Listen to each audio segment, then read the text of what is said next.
Ladies, please don't come for me. I promise I'm not trying to be a pick-me. I'm just trying to put us all up on game so we can approach these relationships from more of a logical perspective, okay? Be strategic so you don't get played like a sucker. The high value man. This is a very controversial topic, especially after Kevin Samuels. But my question is, are high value men worth it? For clarification, I believe that being a high value man encompasses more than having money. But for the purposes of today, high value man and high earning man, they're going to be used interchangeably. Let's get into it. It was a rumor that he cheated on you. I don't know if you confirmed it or not. No, that nigga cheated. So why did you stay with him? What made you forgive him? I say that because everybody cheat. Let's be real. All these niggas cheat. If you want to put it on the floor, Girl, you know how they do. They make all these big minor changes for 2 weeks. He done went and got my name tatted. Bought a car. but you know what I like when niggas cheat? The gifts get bigger. Oh my mama, them shits get big. Okay, this is why for real. I'm gonna leave him and I'm gonna go be with somebody else. He gonna cheat too. You know what I'm saying? And it's just like I'm gonna keep getting cheated on by the rest of the 30 niggas. So I might as well stay here and give him another chance and see if he could figure it out. I'm not gonna lie. When I first saw this clip, I'm like, here we go again with the foolishness. But once I stepped outside of my feelings, I realized that Carisha and Ari actually make a lot of sense for them. Hear me out, okay? It is common for men to say that they are not monogamous by nature. And that's why so many men struggle with being faithful in relationships, because they're trying to fight against what nature intended. If we're following that logic, most men have the natural desire to cheat, and a lot of them will act on it. From Ari and Carisha's standpoint, if men are going to cheat anyway, they'd rather be with a man who has a lot of money, because then they're getting something out of it. The foreign cars, designer clothes, getting flued out, and the extravagant uh-oh, I fucked up gifts. As the quote goes, I'd rather cry in a Rolls Royce. For women like Ari and Carisha, the women who are very vocal about their monetary needs, but are accepting of the fact that these high earning men will likely cheat or deal with other women, it works for them. But a lot of women don't have that standpoint.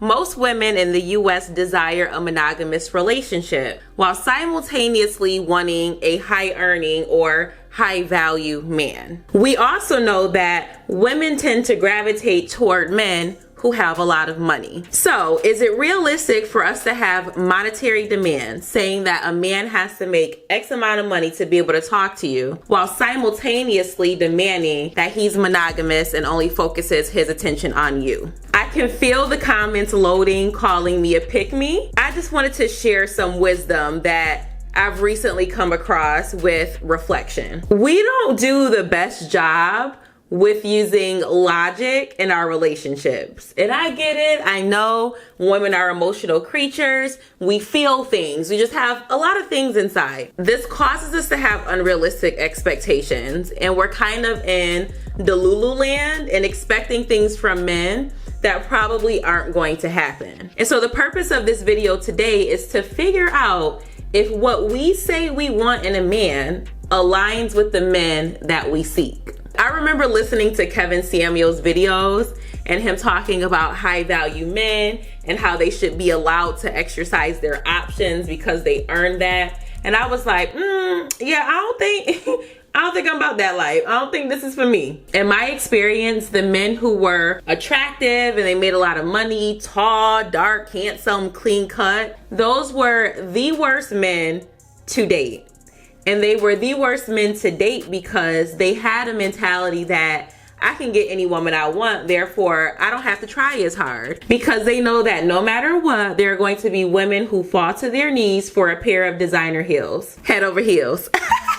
This video isn't intended to persuade women to lower their standards, okay? But I think that we, as women, okay, I'm included in this, we would benefit from knowing what we actually want in a relationship and choosing men who adhere to that accordingly. And if money is the main motive, that's all you care about, the love factor doesn't matter as much, then I think we might need to reassess why we expect high value or high earning men to be faithful to us when it's all about the money.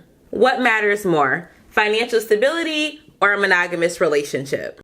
I think that once we begin to view these dynamics with men from more of a logical perspective, we will really set ourselves free. But if we continue to rely on emotion and have unrealistic expectations, we're gonna keep shooting ourselves in the foot. So I guess the $1 million question is it realistic for high value or high earning men to be in monogamous relationships? Let me know your thoughts in the comments, and I'll see you on the next video.